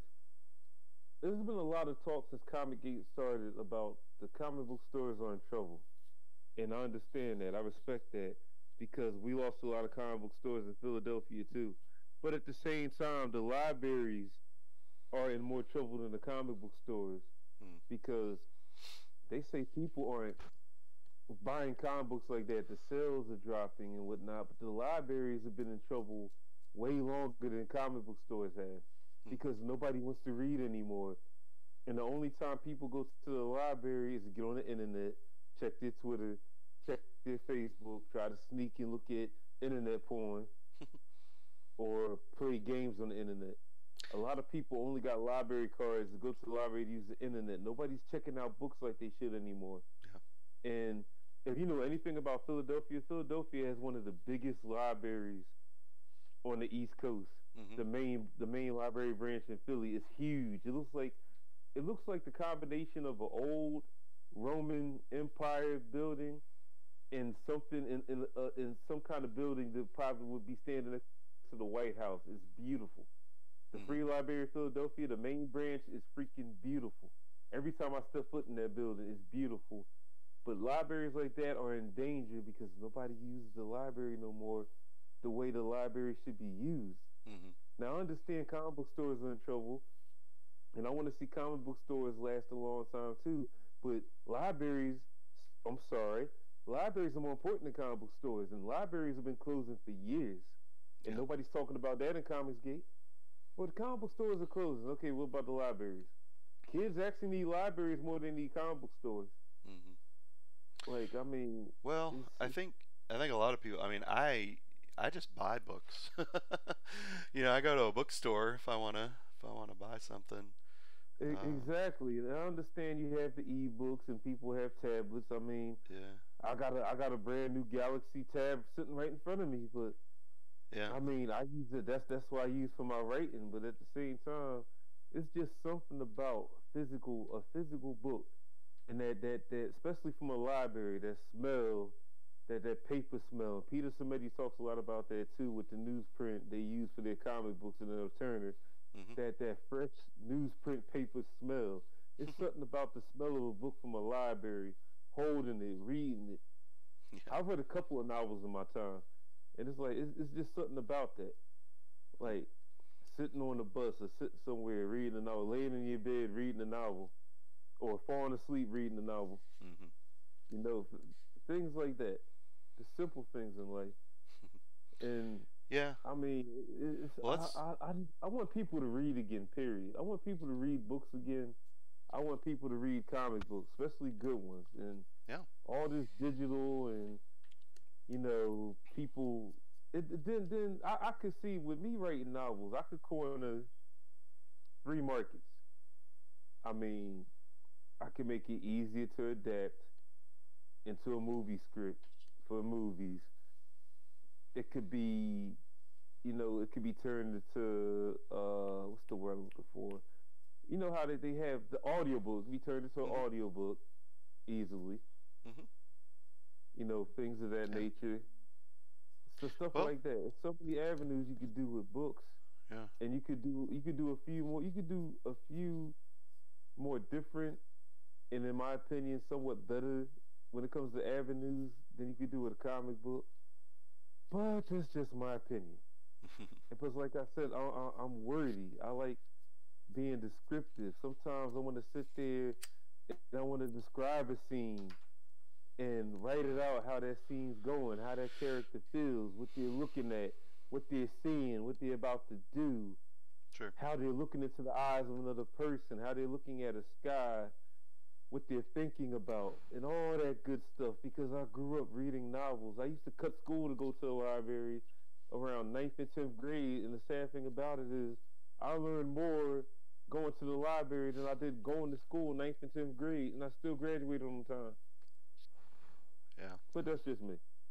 I have nothing against comics because I read them. I still read Red Sonja by Dynamite. I read Rainbow Bright by Dynamite. I don't read anything Marvel and DC anymore. Yeah. I read manga, so I have no problem with comic books. I love them. That's why I wear the ComicsGate flag proudly. But at the same time, comic books are good. I respect what Peter Simeti is doing. I respect what Ethan Van Sciver and Mike S. Miller and Doug TenNapel and John Mill and I respect what they're all doing. Hmm. But at the same time, people need to be reading, period. Because reading is fundamental. Unless, unless somebody hands you a Bible and you catch fire because you're a dirty, sinning son of a gun. I Yeah. can't wait to use. I can't Well. wait to use. I crack myself up. I'm sorry. I crack myself up sometimes. I can't wait to use that. Well, I think comic books are definitely more of a visual medium, and the problem I see in a lot of comics are the people. I don't know if it's the artist or if they're not given good direction by the writer, but they're not. You know, those things that you're talking about in a comic book, they're supposed to be portraying in the art. So, you see somebody looking up at the sky and being thoughtful or something. Like a good artist should be able to convey that they're contemplating, and then and the writer can fill in some of the details in either thought bubbles or the dialogue. I see so much uh, the, the whole like interview thing that they're doing now in comics. I feel like they don't know how to do exposition. They used to do, in the middle of an action scene, they may be talking about something and it would give you some background based on what they're saying. But now they don't know how to do that anymore, so they have these like panels where it's just like the person from the chest up, like, well, this is what happened and this is how I feel about it and blah blah blah. I'm like, oh Are you God. referring to Heroes in Crisis? I've seen several. That might be one of them, but Because not. Heroes in Crisis is doing a lot of that right now with those confessional booths. Oh Oh my yeah, God! I guess that's, It, yeah, it, I guess that's it. Tug and Pastor Boyette made fun of they Yeah, I think it was Heroes of Crisis 2 they were reading, and they made fun of that too. How they yeah. That was probably yeah, oh what got my me thinking about it. I'm God, like, that was fun. Matter of fact, I think you were in the chat during that video. Weren't you in the chat? probably, yeah, yeah. Yeah, that was, oh my God, the way they had the way they had Batman sitting there talking to the confessional of the Oh, robots. yes, Like yes, I trained partners. yeah. It come my family. Blah blah blah. They was like Batman doesn't do that. And then they die. Like A like tear. yeah, like Yeah. they cut his head. They cut you. What have they done? Yeah, they It's cut them all terrible. right. It's terrible stuff. And I'm like, Poor God, Bruce. they used to be able to convey, like, okay, so Batman's upset about, his sidekicks who die. They used to be able to convey that in the story. They didn't have to have him just saying it. I mean, it's so lazy and so untalented. It's ridiculous. It Like, is. it's It like it's really okay for is. Batman to be upset, but it's Batman, so you got to understand the character, understand how he would show that. He wouldn't show it. He would show it in a subtle way that would let you know that he does care, but outwardly he'd be stoic, and because that's the character. But they don't understand the character, and they don't know how to convey that. It's ridiculous. Crying Oh, I'm about sorry. Forgive me. I'm sorry. No, 'cause- yeah, because I was just thinking about it. Those panels are really, really, really bad. DC, shame on you. Shame on oh you, DC. Those panels are bad. I'm sorry, God. but I was thinking of that, and I was thinking about how, in a way, I'm glad they do things like that that people rag on because Yeah. What was that it called just again? gives me Heroes in Crisis. Oh yeah. Heroes of Crisis 2, you get the Superman, Batman, and Wonder Woman confessional. And Wonder Woman's confessional just makes no freaking sense. Like, it's like she's sitting there talking about a scene where apparently her mom was killed. And I'm sitting there thinking, like, even if her mom was killed, aren't Amazons trained to be tough and stoic and not to make her sound heartless? If she walked in and her mom was murdered by somebody, wouldn't she, like, her last words be like, I don't know, something along the lines like go my daughter, get revenge, kick their ass and stay strong. And she keep on moving, like, you know, when I think of the Amazons, Wonder Woman, and how tough they're supposed to be, I think of that lackluster Conan movie that had Jason Momoa, also known as Aquaman, in it, and how at the beginning of the movie his mom is pregnant, like literally about to give birth, and she's on the battlefield Mm-hmm. kicking ass and killing people. And they say, oh, the baby's kicked, and like she's giving birth in the battlefield, and they had to give her a C-section, no painkillers, because this is ancient Sumerian days. And they cut her open on the battlefield to give birth to a baby, and she's still in the middle of talking shit to her enemies and talking about ripping her enemies apart while she's literally getting cut open for a C-section. And in the back of my mind, I'm like, aren't the Amazons on the mascara supposed to be tough like that? So why would Wonder Woman be sitting in the confessional booth talking about, so, my mommy, I was 9 years old and I was wearing that red scarf that she gave me for my 8th birthday, and I walked in and she had an arrow in her throat. I gotta go. It's like, Diana, no, no, Diana, Oh, that's not my Wonder Woman. That's not my Wonder Woman. No. I'm looking at the pages that they have. Like, I guess DC has a few pages you can look at with Harley Quinn and who is that supposed to be? Booster Gold or something? Poison Ivy. Yeah, then they got that Poison Ivy's in the confessional booth, and Harley Quinn comes in, and then they got that whole scene where Harley Quinn sneaks the Trinity, and she has the lasso of truth around Batman's neck, and like, do you have any kryptonite to fight Superman? And because Batman has the lasso of truth around his neck, he tells Harley Quinn, "I have kryptonite in my utility belt, left panel, lead pouch. Go ahead and grab it." I'm like, oh, here we go. Well, they have the featured pages that they're giving away for free, I guess. It basically her and Booster Gold, Harley Quinn and Booster Gold, talking in a diner about pudding and pie. It's like, yeah, do you really want to read this? and see, that's something I disagree with too. A lot of people, ComicsGate is conditioned people to be against the slice of life diner scene or restaurant scene stories. And sometimes you need scenes like that in the story to push your story. And see, like I was saying before, when they do stuff like this, all it does is give me ammo, because I could turn around and take the scenes that people make fun of, i.e. Tug and people like Edwin, and I could parody that in my writing and make fun of stuff like that. And the people know, like, oh shoot, you coming at so-and-so. And again, this is no disrespect. I need a cigarette on this now. This is no disrespect. Thank God I brought another pack this morning. This is no disrespect on anybody, any of the ComicsGate creators. I love these guys to death. They're good teachers. I already told them, every last one of you are getting a cameo in my novel. Some are going to be funny. Some are going to be serious. Some are just going to be there just to push the story. I was just thinking, oh my God. Oh my God, Mike Ismiller. Mike Ismiller definitely gets. Oh my God. If you get salty about this stuff. No, he's not going to be. Hopefully he won't get salty, but he's going to get a part where he's like, I don't know, how can I say this? He's like, it's going to be a Mike Ismiller parody that also parodies his Lone Star character without Mike Ismiller suing me. I'm not going to use Lone Star. It's going to be Mike Ismiller trying to be somebody like Lone Star. Stuff like that.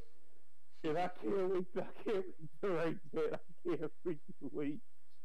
Because I have two disrespectful characters in my stories named Cinnamon and Sugar. And I often joked about this before too, because Mike Ismiller reminds me of Ricky the Dragon Steamboat.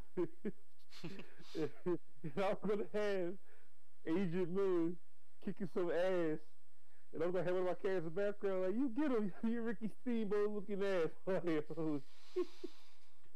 See, it's funny to me when I think about it. It's probably gonna be funny when I write it down. Yeah, that's what I like to give away a lot of stuff I think about. I just laugh, or I snicker, or I sit there like, oh, that's a good idea. Because when I execute it, it's gonna be better. So like a scene that I had, especially for Ethan Van Sciver, or President Van Sciver, I had the scene that I cooked up because he has a giant frog mecha under the White House, and he's gonna get laughed at for it. But if he says something smart and quirky, they're like, oh no sir, giant frog mech, that's perfect sir. Like, I gotta throw that in there, like I got the Cyber Frog reference. Like, what is his name? It's Robo Frog. Like, oh shit, I'm funny. I'm bad. Let me stop. I'm being bad right now. But like I said, like both sides, anti-comics, getting comics, y'all giving me so much ammo to do some perfectly well. If I do it correctly, I can do some real good, perfectly funny parodies. People like, hey, that's supposed to be so and so. Like, yep. Yeah. I mean, shit. And I feel make fun of me all you want to too. I don't care. I can sit there and say, oh, I'm in John Miller's book. Hey, thank you, thank you, sir. Yeah. No, to make Cecil feel better, I already told Cecil I was gonna give Cecil a couple of scenes because he deserves it. Oh yeah, definitely. Do you know if He are they deserves it. still kind of, is it up in the air as far as whether or not they're going to be doing cash grab or if it's going to be backstab? I don't Well, know yet. if Cecil could find I guess if he could find another team, he could Yeah. do it. But everybody's busy with their own projects. I mean, So they're definitely e- not. e- Nurkish isn't coming back. even I don't think Tim Lemon Nurkic is coming back, but other people in the community. Mm-hmm. I mean, I would write up a script myself if I wasn't busy working on my stuff. I would write up a script myself and be like, here. I mean, if you like it, let me know. If you do like it, if you can find an artist that will do it, I mean, you don't even got to give me shit for it. Just I want to Mm-hmm. do this out the kindness of my heart. But I mean, I Yeah. said the best I could offer you is I could definitely put you in, fit you into my rating with the rest of these kooky characters in ComicsGate, and that's the best I could do for you for now. But I make sure I do your character justice. Mm-hmm. Like, cause I'm pretty good at that. I put my own spin on stuff, but then Yeah. I could do if I really want to. I could do people. I'm still laughing at this Mike Villain shit because I was debating. Should I do like a Power Ranger type parody too? Or a Mask Rider type parody? I was like, no, I'm not. I'm gonna behave.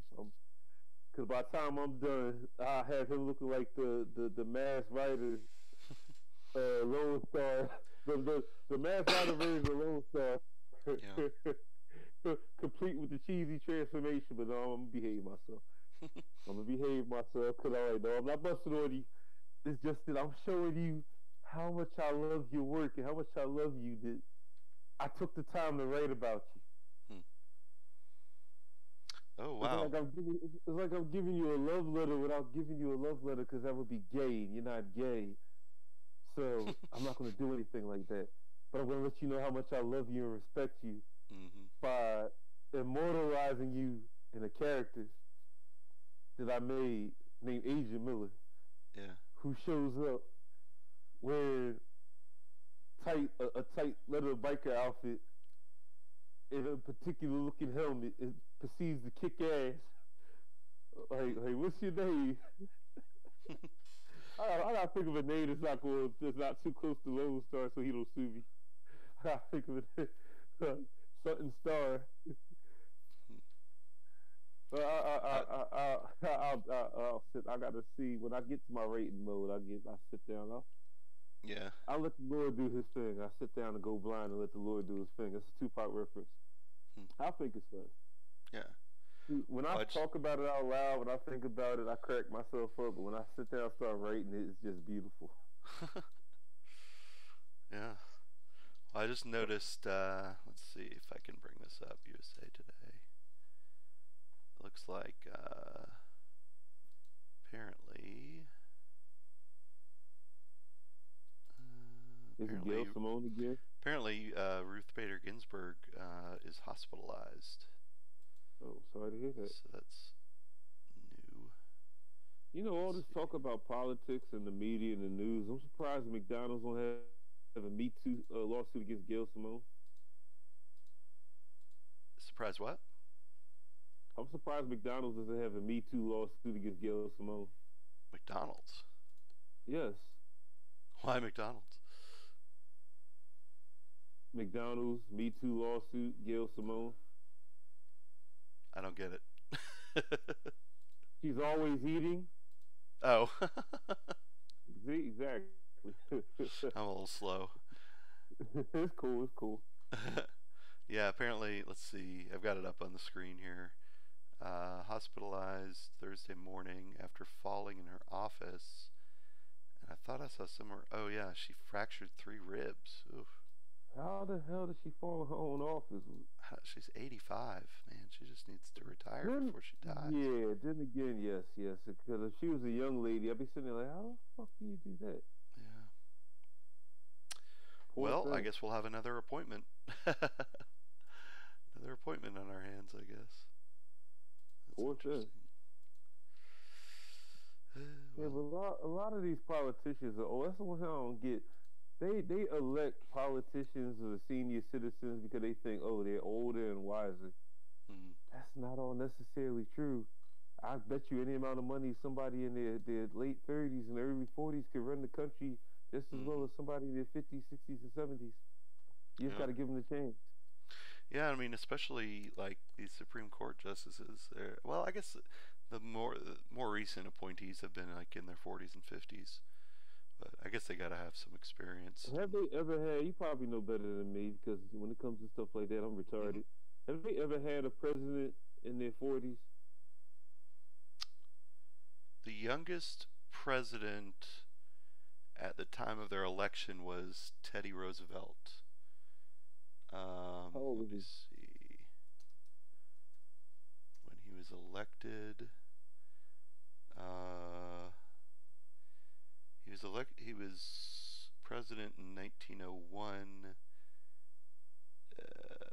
Well, born 1858, so that would have made him 43, 43, Mm. 40, Wasn't Jimmy 42. Carter kind of young too? Jimmy Carter. Yeah, John F. Kennedy? No, Jimmy Carter. Wasn't Jimmy Carter kind of young too? I don't think so.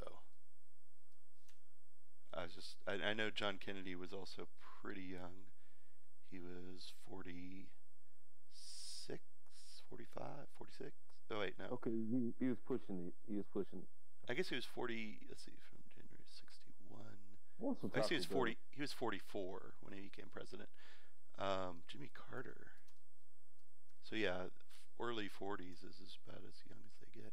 I think you have to be 35. Yeah, that's why I said somebody in their late 30s, early 40s. I think they could run the country just as well as somebody in Yeah. their 60s. So when he became president, Jimmy Carter was 53. Isn't he still alive? He's still alive, right? Yeah, he's 94 now.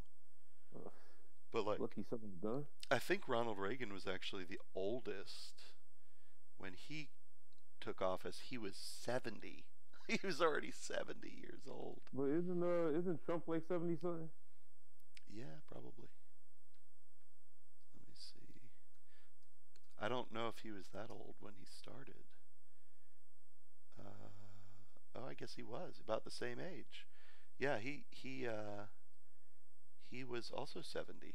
Yeah, so they're like tied. I mean, I know, The oldest presidents ever.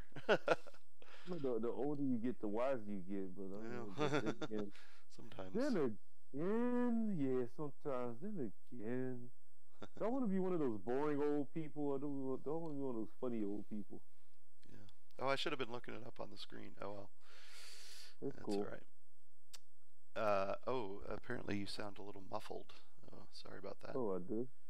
Yeah. Well, I think we gotta wrap up. I gotta get to work. I think you need to get to sleep. So. Well, I mean, I'm not working and I'm off tonight. Oh, I'm you getting are? some Okay. rest.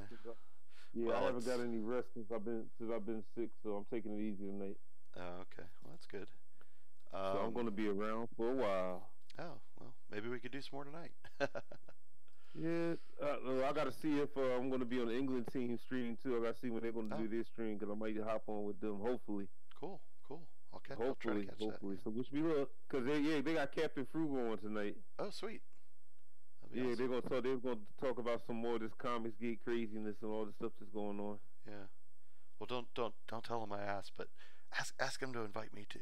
No, just kidding. Oh, no problem. No problem. No, you don't have to. Nah, the problem. Yeah, but like I said, networking. We all got to network. You know, one hand wash the other, and take care of each other, and all that good, beautiful stuff. Yeah, I got to see how they figured out the hangout stuff. Well, I think we'll do better going forward. Obviously, we had a little bit of technical difficulties, but we'll figure it out. We'll get this thing. Boomer issues. Yeah. I am. I'm almost. And the funny thing about it, the funny thing about it is I'm only 37, but is that a boomer? I don't know. I'm 41, so. Oh shoot! There you got me beat. Yeah. Then again, I can't wait. Actually, you know, one of the Pepsi drivers at my job, last time I saw him, he was celebrating his 50th birthday. He said, "No, I was 40." Like couldn't nobody tell me no. He said certain people couldn't tell me anything, but I still had to listen to my mom. He said when I said 50, can't nobody tell me jack. You know Yeah. what? He said, I Absolutely. said I've been around for 5 decades. Can't nobody tell me nothing. I was like, not even your mom, not even my mom. I've been around for 5 decades. So I was like, oh shoot, I can't wait till I'm 50 then. I can say that. I've been around for 5 decades. You can't tell me jack. Yeah. I can't wait to be old, so people can't tell me anything. So. Yeah, that's you look forward to it. You 60, oh, definitely when you 60. I've been around for 6 decades. Go ahead, please. Please. Can't tell me nothing. Yep. But anyway, it's been fun. It's been fun. All right. Well, we didn't really get into what does he say? Sugar Plum Vodka says 41. You say you're sheep. What does that mean? I got no I don't know. I got no idea, but I can't wait to be 40. Cause it's a milestone birthday. Yeah. I get to do my Stella got her groove back. Well, I think we were maybe going to talk about we'll have to do it later, but I think we were maybe going to talk a bit about Captain Cummings and what happened there, but Oh yeah, I forgot to ask you about that too, but Yeah. I'll eventually find out. But Oh, from you're what I the sh- see, cause I watch some of Captain Cummings videos. His attitude is just like Clownfish TV says. His attitude is armchair observation. Like I'm laughing at both sides. Like y'all Yeah. messing up, but at the same time y'all messing up, and I'm just sitting here laughing. Like, look, I'm not in this. Keep my name out of it. Both of y'all wrong. That's how he comes off. Yeah. Captain Cummings comes off as somebody who's sitting there watching everybody like, well, you're wrong, but then again, you're wrong, so both of y'all wrong, so have fun. Yeah. Well, I'll fill you in at least on what I know of it, but yeah, unfortunately I gotta go. But actually, so Sugar Plum Vodka. No, I'm year of the snake. You're 1 year or 2 years off. So I was born in 1977. Year of the snake, not the sheep or the goat. You're Yeah, saying I I was was born born? in 81. Yeah. So I was born year of the cock. cool. I mean rooster. I'm sorry. I mean rooster. Rooster. Yes. Yeah. I'm a Taurus and year of the snake. So. Yeah, I'm Aquarius. That's why I like octopuses. Cool. Well, I will definitely Let me behave myself. I'll definitely catch you on England Teen later tonight. That'll be awesome. And Oh yes, hopefully. I hope, cause I get to be with the stars. Awesome. Can't wait. I'm like Captain Frugal. It's my hero. Yeah, he's pretty I've awesome. had to run into the stream playing some what's that? Playing some Foo Fighters. There goes my hero. Just Awesome. no aiming for the bushes. No aiming for the bushes. Yeah. All right. Well, we'll do this again tomorrow, and hopefully I'll have all of the technical issues worked out by then. I guess. Oh yeah, and I should be well rested. Awesome. Me too. So. All right. I'll talk to you later, my good friend. All right. Catch you later. Have a good day. You too. See ya.